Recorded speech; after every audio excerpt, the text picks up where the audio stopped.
Ladies and gentlemen, boys and girls, basketball holics of all ages, welcome back to the Ball Out NBA Pod Season 2. Ladies and gentlemen, thank you guys for joining us with the ride. I'm your host, Chris Bullock, and my man on the other side of the Atlantic. Man, introduce yourself. Saunders, man. We back Season 2, Los Angeles Lakers. Looking to repeat the Ball Out Podcast, man. We looking to repeat and give y'all that fire that we gave you in Season 1. I'm ready, Chris. I couldn't be any more excited. I am too, man. By the way, just want a quick shout out to our managing editor, Renee Kennedy, and the editor-in-chief, the man who made this all possible, Mike Robinson. Thank you guys for allowing us to do what we do and just having fun. We appreciate y'all having faith in us. So we just want to let y'all know we appreciate it. We give y'all and the fans everything we got. So first things first, man, let's get to this draft just real quick. I mean, I've talked to people about it, and I said that this draft is kind of run-of-the-mill, kind of reminded me a lot of 2013. But these first three picks, I mean, kind of what everybody expected. I don't know if Anthony Edwards was like the legit number one, but obviously the T-Wolves said, hey, that's going to be our guy. You got James Wiseman at number 2 to the Warriors. We'll get more on that in a minute. And then the so-called steal of a draft with LaMelo Ball going to the Charlotte Hornets. He's going to be a Jordan guy.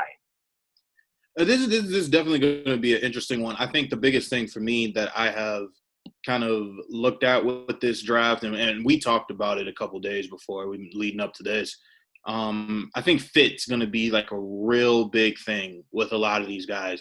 I think probably one of the biggest unfair things about this draft class is the fact that we didn't have a March Madness. We didn't have an opportunity to fall in love with any one of these guys.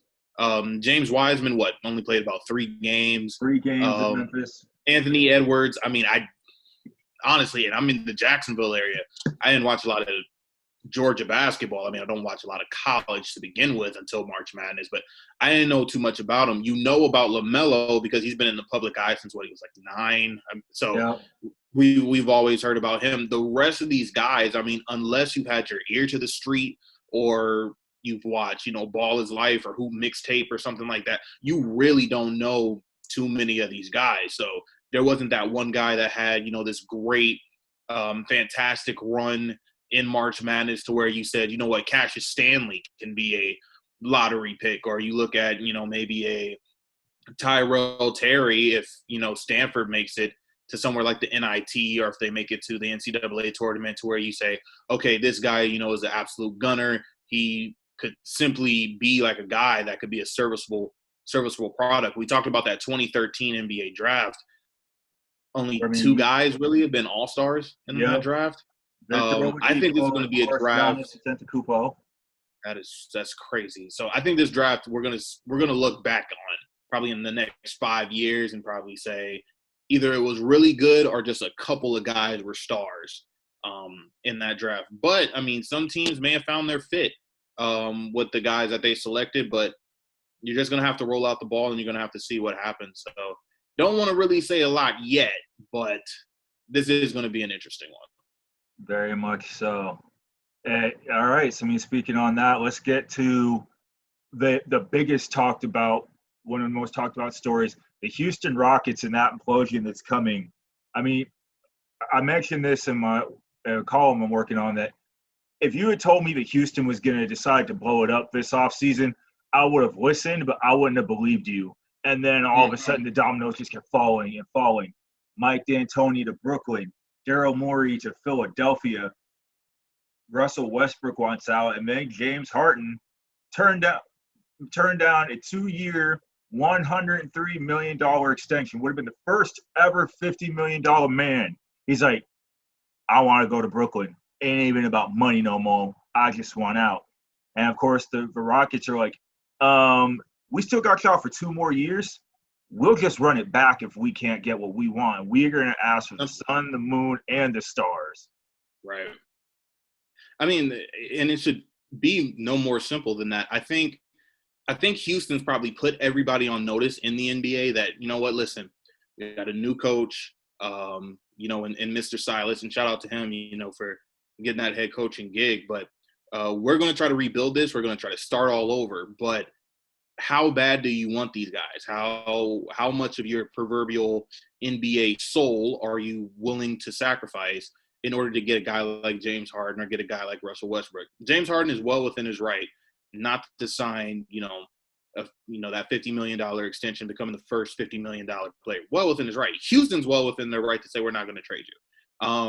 Now, Houston, I know they're going to be smart about this, and they're not going to lose him for absolutely nothing.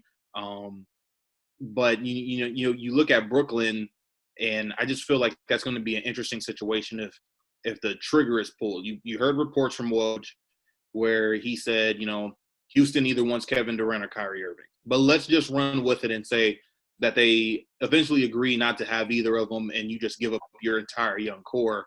You got 3 superstars on a team that are all trying to prove something. And I just don't know where the fit is and who's going to throw their ego to the side. The most interesting one was, John Wall for Russell Westbrook. That would be an interesting trade. That, like I said earlier, if I'm the Wizards, I've already made the decision that Bradley Beal is the guy. John Wall does not fit that team anymore.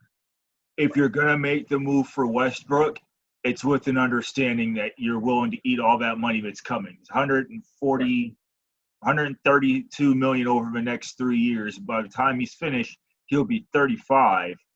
Yeah, Doug. And then in the case of Brooklyn, I'm hearing, I think Woj even reported that KD is all in on this deal, but Kyrie Irving is not. Because Kyrie's in a situation where he's like, I want to prove it I'm the man. James Harden's in a situation where I'm used to being the man, I'm going to get mine. And then KD, let's face it, of those 3, KD is the guy. He's also coming off an Achilles injury at 32. And as we were discussing before, the list of players to come back from an Achilles injury and be even 80% of what they were, one person, Dominique Wilkins. All that advanced technology we got today, and yet Dominique Wilkins is the only guy that managed to get back to his prior form. It's you hate to see it, man, especially with a guy like KD. I hope that he gets back to at least 90% of where he was. If Brooklyn gets that, then you could say the move to get him was worth it. And then getting Harden to play with him on top of that, maybe it's what they need, Speaking of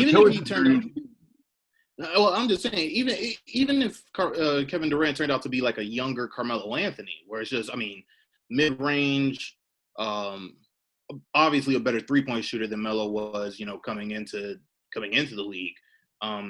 But like you were just talking about, with these 3 guys, all 3 of them have something to prove. You have a guy like James Harden. I understand that he came off the bench in OKC, and he has a relationship with Kevin Durant to where it could be easy for him to say, I've done this before. I know the blue. But it's hard to be big when little got you, by a thread. James Harden has averaged over 30 points, out of the last 3 years. Yep. So now you're going to tell me that you're going to come off the bench and lead the bench. You're not going to average 30 coming off the bench. At least I wouldn't think so. You got Kyrie Irving. I don't care what anybody wants to say, and they can argue with it.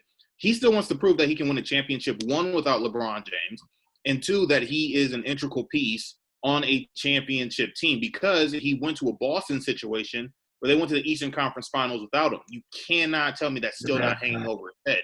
Then you got a Kevin Durant, where Kevin Durant saying, listen, I'm coming off of Achilles, and I still want to prove that I am, if not the best player in the NBA, definitely top 2.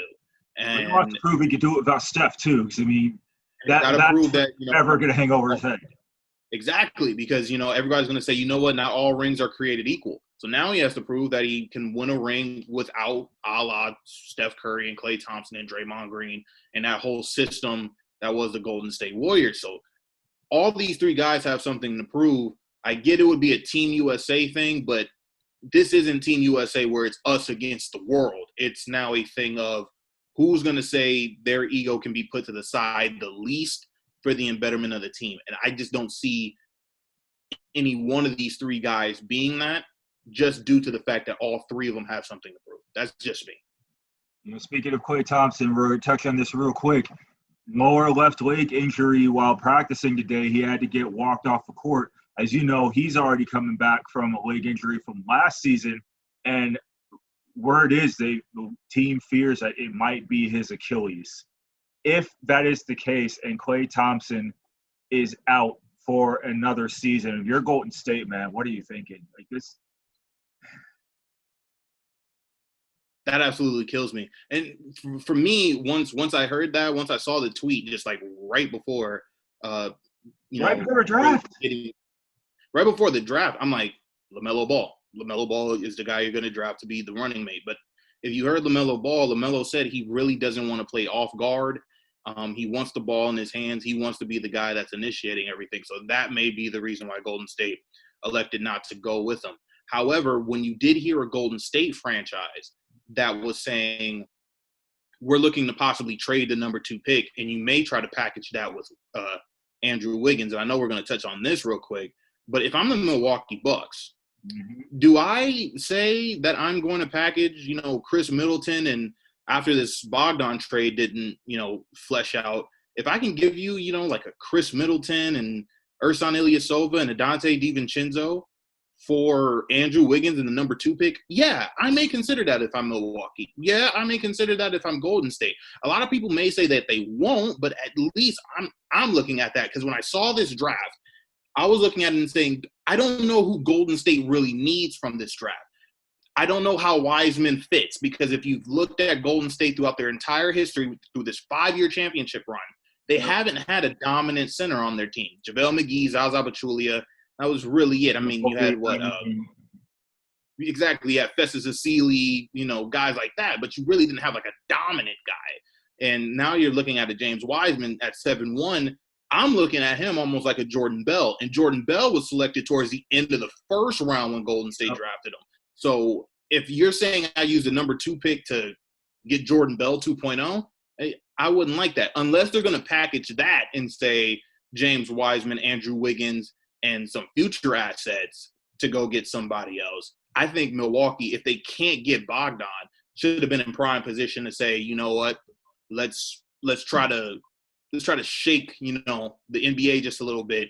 We with Middleton and Giannis, it's not working. I'm not saying it would be better with Andrew Wiggins, but at least let's see what we have here and let's shake some things up. Right, because if you're Milwaukee, all those moves you made on Monday, the Drew Holiday trade that you gave up basically your entire future for the rest of a decade, and then the failed deal for Bogdan, which would be a crusher for any team. But, right. I mean, if you're Milwaukee, time is ticking.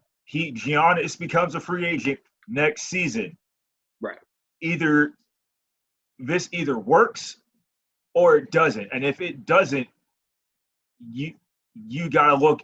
If it's looking like they're not going to contend, which, I mean, obviously they'll make the playoffs, but if it looks like he's not going to resign, you have to move him. You need to do it before the end of the season, because if you get the inclination he's not going to resign, you gave up 5 draft picks for an expiring contract in Drew Holiday. You go lose all that plus Holiday and Giannis.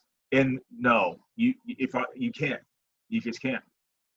Just dumb. Listen, if I'm Milwaukee, I would start looking, elsewhere to try to get other superstars. Chris Middleton now has to be a trade piece. Milwaukee has to be asking themselves at this point, what more do we need for Giannis? Because if anybody wants to help me out, how many years has the Milwaukee Bucks finished with the best record in the NBA? Let's just say over the last 3 years, twice. And they've both been over 60-win teams. So they can't really find themselves coming out of, the second round of the playoffs. I don't think they made the Eastern Conference Finals yet. Here's my problem. Giannis needs a second star. I'm sorry. Chris Middleton is not the guy. If I'm the Milwaukee Bucks, and I just told you about a Chris Middleton trade, which I know Golden State probably wouldn't do. They would rather have Giannis. But let's just say, if it was that to get Andrew Wiggins, yeah, I maybe do that. If I'm Milwaukee, do I look at an Indiana who's probably looking at Victor Oladipo right now like the scorned lover and saying, yeah, I don't think he wants to be here anymore. Do I look at that and potentially say, you know what, Chris Middleton for Victor Oladipo, let's just shake things up. Let's see what we got. Yeah, I probably do that. You're probably really going to have to charm your way into the castle with Washington trying to get Bradley Beal. You're really going to have to sweet talk your way into that. Yeah. But if I'm Milwaukee, I got to find something else. Giannis doesn't have this second star yet. And I think Giannis is probably one of the last bastion of guys I would say, I'll stay loyal to my city like a Damian Lillard does. However, if this guy wants to win a championship, he may consider leaving. I know Bogdan would have been a great piece, and he's a great guy to have on your roster. He can get buckets. Drew Holiday, one of the better defensive players that we have in the NBA, also. But for a team that has had the best record in the NBA the last 2 years, and you really haven't had any success in the playoffs, I'm not saying that a Victor Oladipo would have gave you that success. I am not saying an Andrew Wiggins will give you that success because he couldn't do it in Minnesota. What I am saying is Giannis needs a second guy. And right now he doesn't have that second guy that I think he can trust. I like Middleton, but he's not that guy. You've got to find something else if you're Milwaukee, or you're going to say bye to Giannis in a couple of years. And I think that's going to be the last that we hear of Milwaukee for a long while. Oh, yeah. No one wants to go to Milwaukee as it is. It's the same with Cleveland. Nobody likes the Great Lakes area. But if you're going to do it, I mean, Milwaukee knows what they got to do. They got a year to figure this out. Otherwise, like I said, you lose Giannis and get nothing for it. That's it. That's it. You're basically a Wisconsin version of a New York Knicks. It could be that. It could be that. I mean, it's hard for a lot of these small market teams to get big names. And when you have a guy like Giannis, you would love for a Giannis to be able to stay, the first decade, maybe even his whole career in a Milwaukee. But Chris Middleton, it's not working. You're trying to solve all these things, around Giannis. It can either go one of two ways. Either number one, you find him a second star, or number two, you have to do what Orlando did with Dwight Howard in 2009. And you got to put a lot of shooters around him. And I'm not talking about old shooters like Kyle Korver. Wesley Matthews is still a valuable guy, but I'm not talking about a Wesley Matthews either. You got a Joe Harris out there who's an unrestricted free agent, I think. Go and try to get Joe Harris. I like the Bogdan deal because I feel like he could have kicked it out to Bogdan. Bogdan can hit the wide open three. You're going to need to start looking for these young guys like Orlando did with Dwight Howard when they had J.J. Redick, Rashad Lewis, Hedo Turkoglu, Michael Petrus, even Rafer Austin for a stint, and also Jameer Nelson. Dwight Howard, when he got doubled, he was able to kick it out. These guys were able to hit the knockdown shots. I don't trust a Brooke Lopez nor a Robin Lopez to be that guy. Kyle Korver, I love him, but that's about 5 years too late that you're trying to do this. Yeah. Eric Bledsoe was okay. He was a great defensive guard, but wasn't really able to do it. George Hill, not really a guy to do it. You got to start trying to shake things up here. I know that you're saying we've had the best record in the league, but what do you have to show for it? Absolutely nothing. You got to show Giannis that we're looking to make moves and we're looking to make them now. If you're not going to do that, at least let Giannis know so Giannis can get out the door. But if you're going to do it, you got to show him this summer. Exactly. All right, ladies and gentlemen, that's it for episode 1 of season 2 of a Ball Out NBA pod. We look forward to probably seeing y'all next week as the season's coming up already, December 22nd. I know the season just ended last month, right? Like, it's crazy. Season ended yesterday. It feels like it. And we're going into a season with no All-Star game, man. It's crazy. Well, I heard that the All-Star game is supposed to be in April. At least that's what I saw, according to reports. Nope, there's no All-Star game. Jesus. Oh, man. And it was supposed to be in Indiana this year. Hey, man, if they want to end it on time, they do what they got to do. Remember, they still got the Olympics after the season, too. Right. So, cross our fingers that we get Olympic basketball this year. But yeah, man, that being said, ladies and gentlemen, thank you guys for tuning in. I'm Chris Bullock, my man RJ Saunders on the other side of the country. We're going to see y'all soon. Much love. Remember to keep on the social media profiles, the Ball Out on Instagram, Twitter, Facebook. We also got the Ball Out Sport on Twitter. You know, we getting up there, man. We starting to reach out. So come join us on this journey. We'd love to have y'all. Love to have y'all, man. Keep tuning in. It's only getting better from here. All right, man. So much love to all y'all. Take care of yourselves. Peace out. Safe, y'all.